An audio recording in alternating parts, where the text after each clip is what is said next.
also, because of this end, we can't quite see the tags, even though they're beautifully large.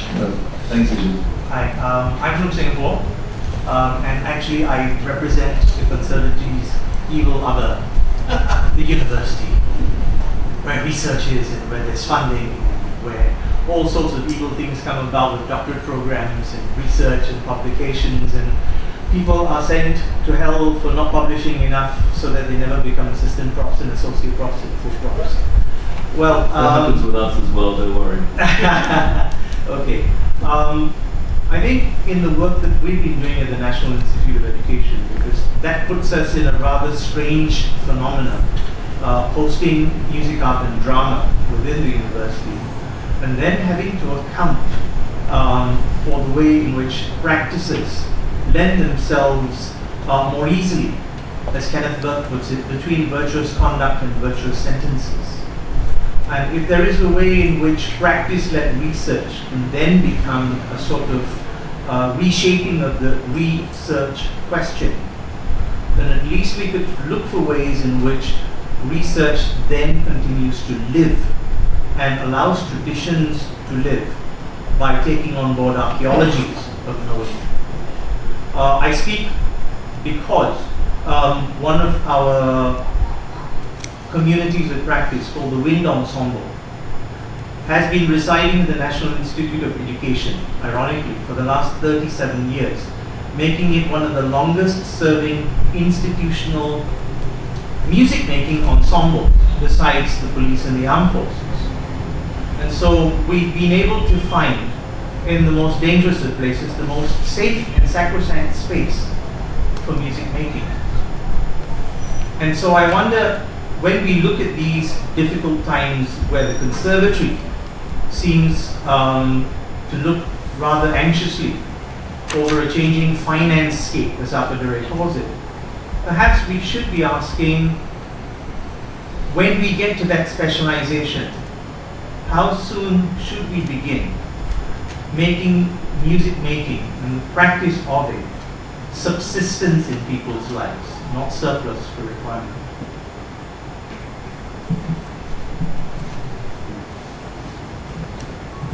I think that's actually a really relevant point in the broader scheme of things at present, that perhaps people, the more people that are making music and the more contexts in which they're making music, obviously the more, and I mean making as opposed to listening to or sort of,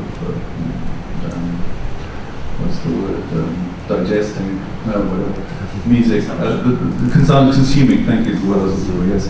Rather than consuming, that they're actually making is a big shift, and it's great, I think, that many education sectors are working that forward, and that's something we really need to be connected with. And the advocacy of ensemble as part of this process, because in the end, for this group, what we need to see is that students are making music with each other, that faculty are making music with each other, that these students are making music with other people in communities, and then we have something that's alive and vibrant. And then, of course, it's worth sharing the outcome of that, and whether that's the materials itself or the experience. I think it's really important we get that out. But that's a really relevant point, that actually to keep the focus with it, whatever else comes out of this, that the vibrancy is in the making of the music itself, and that becomes the source of everything else we aim to do. Thank you. Thanks.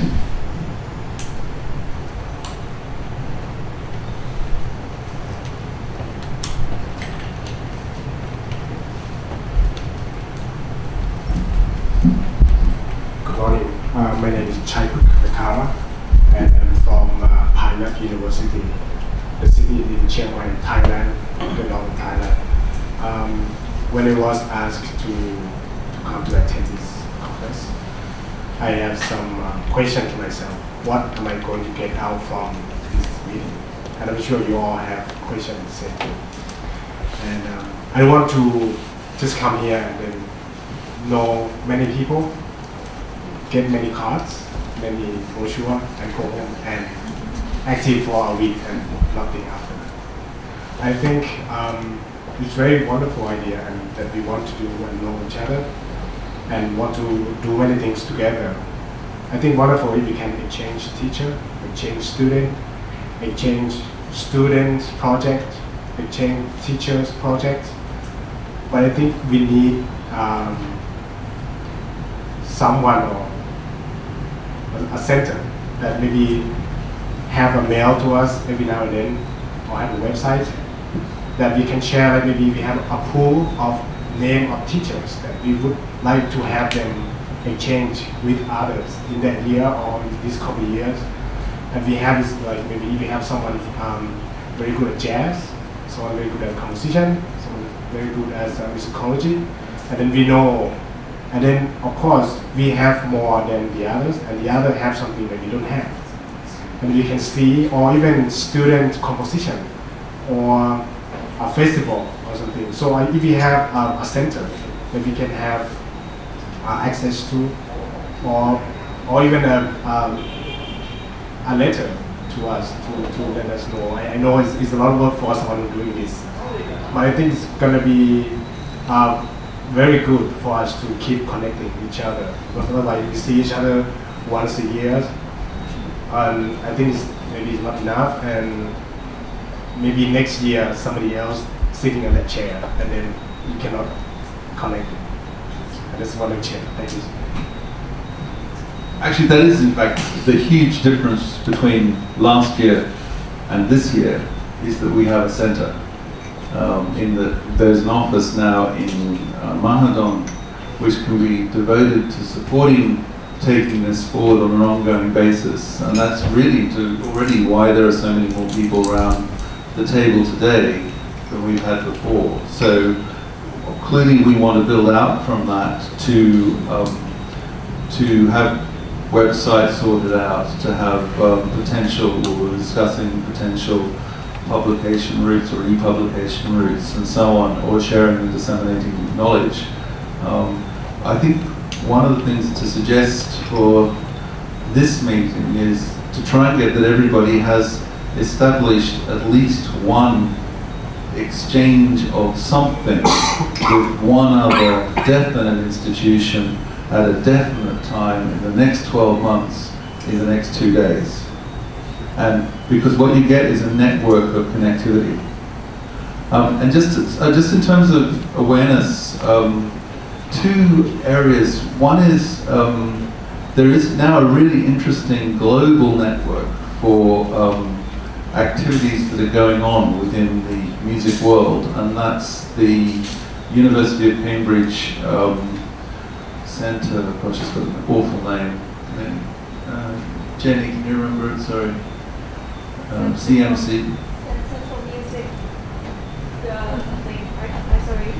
It's something like Centre for Creativity in Music Performance. So CMC. I'll get this around. But who is on this? Who's currently on this network? It's through John Ring leads it, but who's on the network? I think Pam Bernhardt is one of them. Sorry? Pam Bernhardt? Pamela Bernhardt. No, sorry, no, what I mean is, I'm on the network, but who is already on that mailing list for activities that's going on with this?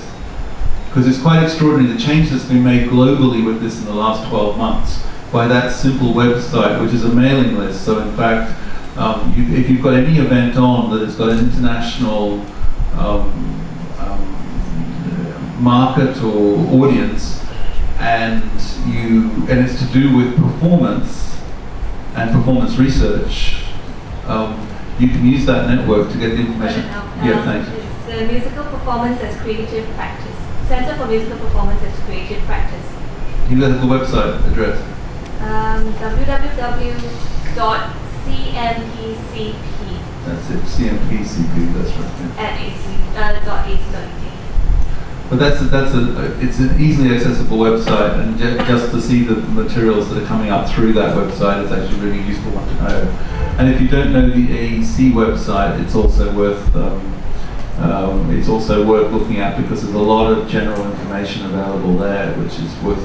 I know from past meetings, people don't know that website, but it's extremely valuable for issues of quality assurance and so on. So some of these basic things we'll put up on a website as a potential link point that everyone can know. Because obviously it makes sense to have this at a Southeast Asian level rather than a global level, but it's also useful to have the connections to those global setups. And actually, to be honest, I think it's also useful to get some representation at some of the bigger events that happen, just so that people can come to know about us. So, for example, there's a major conference in Cambridge in April. There's obviously the organisations I mentioned before. I think it's important to get visibility of this group at that, because it will help get the network connections working both within the region and beyond the region. But thank you. I think that's really important. That we get the centre established, and that's really the big difference, as I say, in the last 12 months.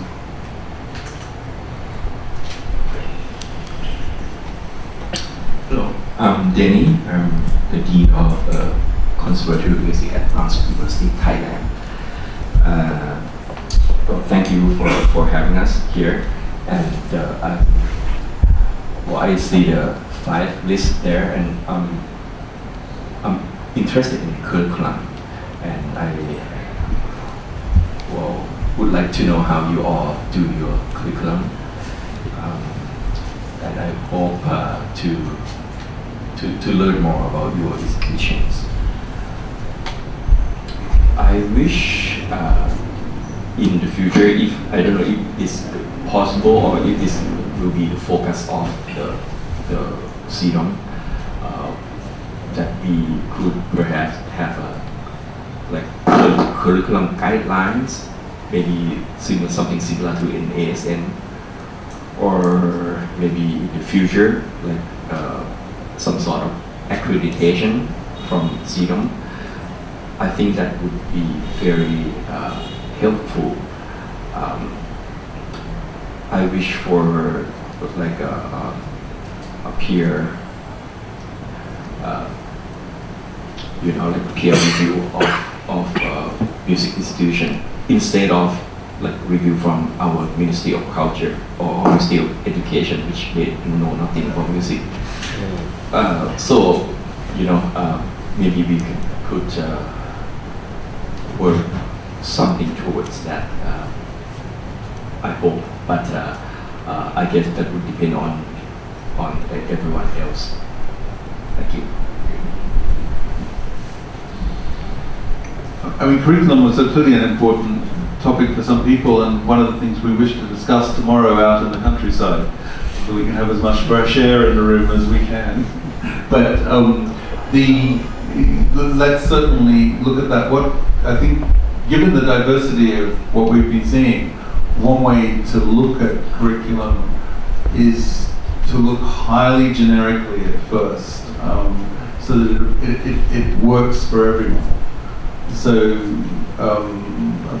we'll work something forward tomorrow to sort of look at that. I mean, accreditation is a really significant challenge. The European Association, for example,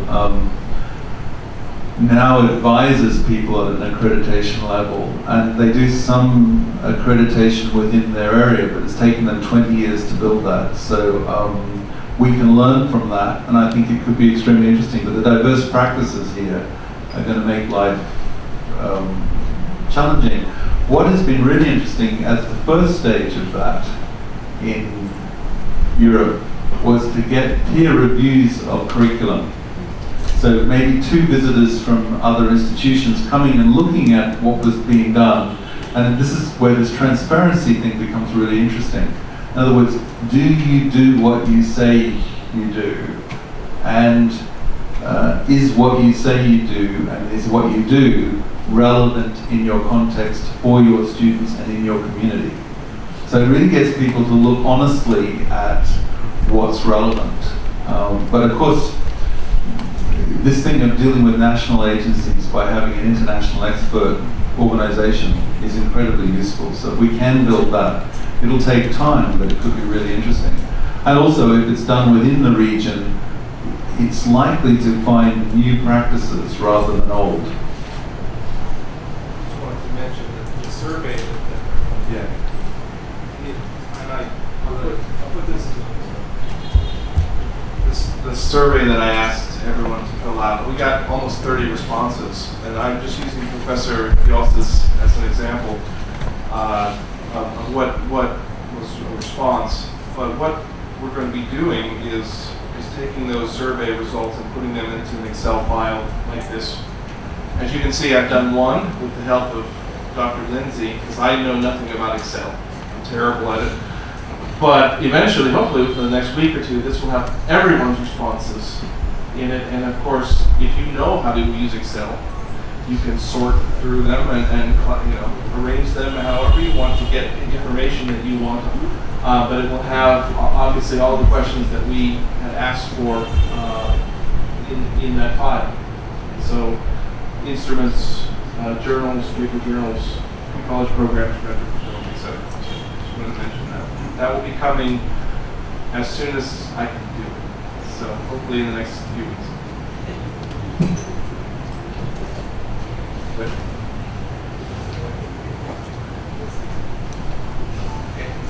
Okay, well, that's extremely useful to get started. I mean, it was great actually seeing everybody interacting with each other last night, and there's a coffee break now where we can have some further of these discussions.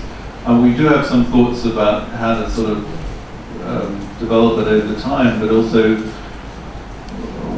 it's about, I think one of the things that's really interesting in our next session, as an extension